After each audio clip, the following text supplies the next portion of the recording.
दोस्तों, महाभारत में हमने हमेशा सुना है कि कर्ण एक महान दानवीर थे और पांडवों के सबसे बड़े भाई थे। लेकिन क्या आप जानते हैं कि कर्ण और अर्जुन की दुश्मनी सिर्फ एक जन्म की नहीं थी। ये दुश्मनी द्वापर युग से नहीं बल्कि सतयुग से चली आ रही थी। पुराणों यानी भागवत पुराण और महाभारत के उद्योग पर्व में एक ऐसी कथा छिपी है जो बताती है कि कर्ण अपने पिछले जन्म में एक भयानक असुर थे जिसके पास 1000 कवच थे और उसे मारने के लिए भगवान विष्णु को नर और नारायण के रूप में अवतार लेना पड़ा था। आज की इस वीडियो में हम जानेंगे सहस्र कवच की वो कहानी जो आपने टीवी सीरियल्स में कभी नहीं देखी होगी। बात सतयुग की है। एक असुर था जिसका नाम था दंभोदभव। उसने सूर्यदेव की घोर तपस्या की। जब सूर्यदेव प्रसन्न हुए तो दंभोदभव ने अमरता का वरदान मांगा। सूर्यदेव ने मना कर दिया। तब उस असुर ने एक बहुत ही चालाक वरदान मांगा। उसने कहा, प्रभु मुझे 1000 कवच दीजिए और शर्त ये हो कि मेरा एक कवच वही तोड़ सके जिसने 1000 साल तपस्या की हो और कवच तोड़ने के बाद उसे मुझसे 1000 साल युद्ध करना पड़े और जैसे ही वो मेरा एक कवच तोड़े वो योद्धा तुरंत मर जाए। सूर्यदेव को विवश होकर ये वरदान देना पड़ा। अब दंभोदभव को लगा कि वो अमर है क्योंकि कोई भी व्यक्ति 1000 साल तपस्या और 1000 साल युद्ध एक ही जीवन में कैसे कर सकता है, और अगर कर भी ले तो कवच टूटते ही वो मर जाएगा। इस तरह मेरे 1000 कवच कभी खत्म नहीं होंगे। दंभोदभव के अत्याचार से तीनों लोग कांपने लगे। उसे सहस्र कवच कहा जाने लगा। तब धर्म की रक्षा के लिए भगवान विष्णु ने दशम अवतार या अंश अवतार लिया। उन्होंने 2 रूपों में जन्म लिया, नर और नारायण। ये जुड़वा भाई थे जो बद्रिक आश्रम में तपस्या करते थे। माता कुंती के पुत्रों की तरह ये भी धर्मात्मा थे। नर और नारायण ने उस असुर को ललकारा। असुर हंसा और बोला, मुझसे लड़ने आए हो? मेरी शर्त याद है ना? यहाँ भगवान ने एक लीला रची। जब नर युद्ध करते थे तो नारायण 1000 साल की तपस्या करते थे। चूंकि वे दोनों एक ही आत्मा के 2 शरीर थे तो नारायण की तपस्या की शक्ति नर को मिलती थी। 1000 साल के भीषण युद्ध के बाद नर ने दंभोदभव का पहला कवच तोड़ दिया। शर्त के अनुसार कवच टूटते ही नर की मृत्यु हो गई या वो मूर्छित हो गए।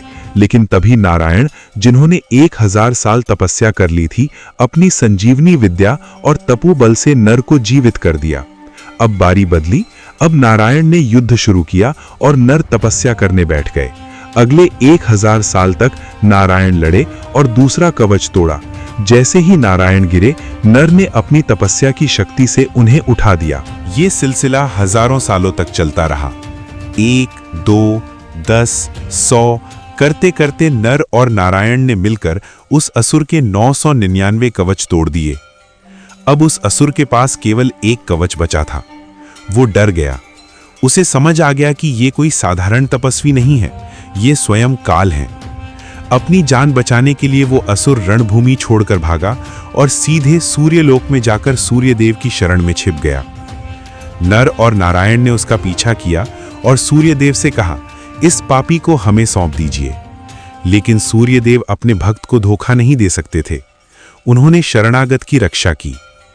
नर नारायण ने कहा, हे सूर्यदेव, आपने पाप का साथ दिया है, इसका फल आपको भी भोगना पड़ेगा। आने वाले युग में ये असुर आपके अंश के साथ ही जन्म लेगा और तब हम इसका वध करेंगे। चूंकि सतयुग समाप्त हो रहा था और द्वापर आने वाला था, नर और नारायण ने अपनी तपस्या वहीं रोक दी और वापस बैकुंठ लौट गए। समय का पहिया घूमा और द्वापर युग आया। वो असुर दंभोदभव जो सूर्यदेव के अंदर छिपा था, उसे जन्म लेना था।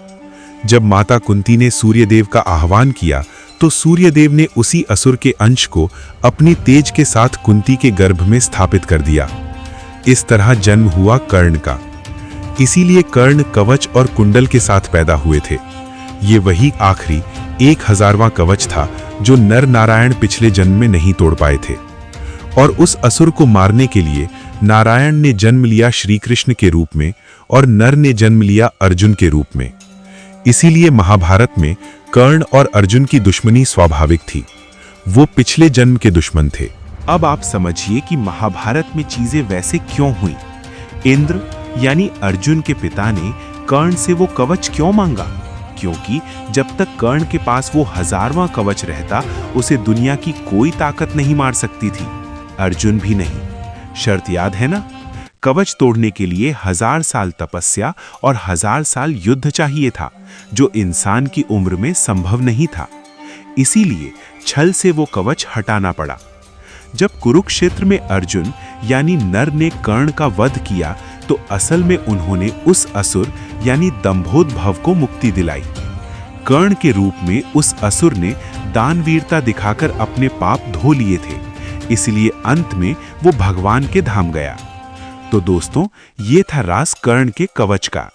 अर्जुन ने कर्ण को नहीं मारा, बल्कि नर ने सहस्त्र कवच का अंत किया।